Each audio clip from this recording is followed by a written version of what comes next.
I was gonna get up and do a review today. I was gonna do it.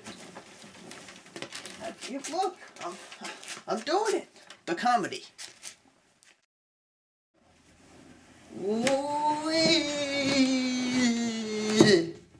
So the comedy is a fun-filled indie flick starring Tim Heidecker of Tim and Eric fame. Also in supporting roles are Eric Wareheim from Tim and Eric Awesome Show, great job, and Tom Goes to the Mayor.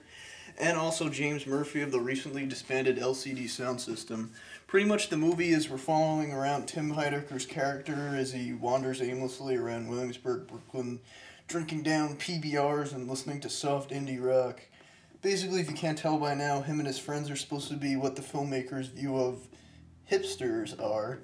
And for Tim Heidecker's character, this pretty much consists of him wandering around aimlessly in a sort of pudgy, out-of-breath way.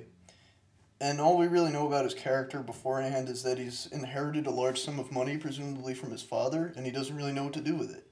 Now, to just give you some background on the form of comedy that Tim and Eric specialize in, if you don't know, I talked about it a little bit in my DVD review of Paper Ads Trash Talking, but basically it's almost a sort of anti-comedy, where there's things in there that are just weird for the sake of being weird, and that in itself is where the laughs come from.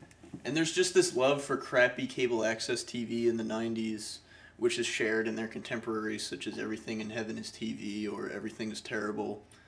And when Tim started doing stand-up, he took it a step further by going on stage and bombing on purpose and going up there with these notes and just playing this character who's a terrible stand-up.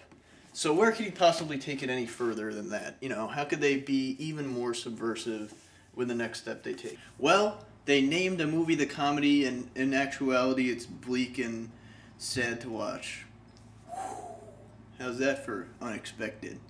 So pretty much we're just watching Tim's character get himself either in dangerous situations or just kind of hang around. And there's a few moments of comic relief, such as the scene, which you can watch on YouTube, of Tim and Eric in a taxi, and it's their usual kind of humor where it's like very repetitive, absurd, and mean-spirited.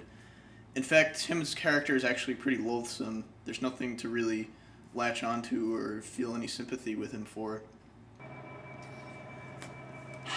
Trying to review avant-garde cinema in here.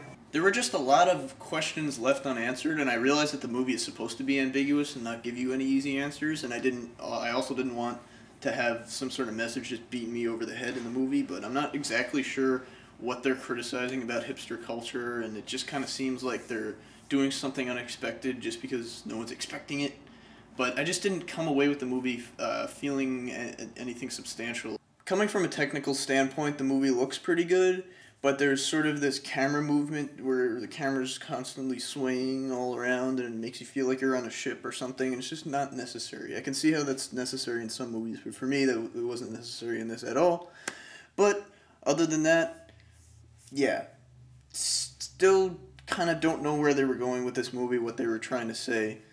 For me, it was an unsuccessful attempt, but you know, it's not a total loss. There were some scenes that I felt, you know, really excited, or I wanted to know what happened next, or, you know, the keep you on the edge of your seat, like the scene with the seizure, or the scene... Actually, there's a scene where Tim, Eric, and their friends play wiffle ball in the park, and for some reason it's strangely hypnotizing to watch.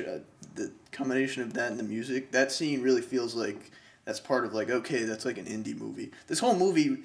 even so, has the feeling, the pacing, the loose storyline and plotting of your usual festival movie that usually go down well with critics.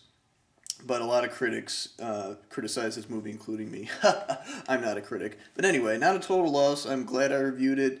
I don't regret watching it all. I'm a big Tom Goes to the Mayor fan, and I'm actually really psyched to see where Tim and Eric go next with their comedy or art form or whatever. So glad I reviewed it. I recommend you watch it for yourself. You might like it.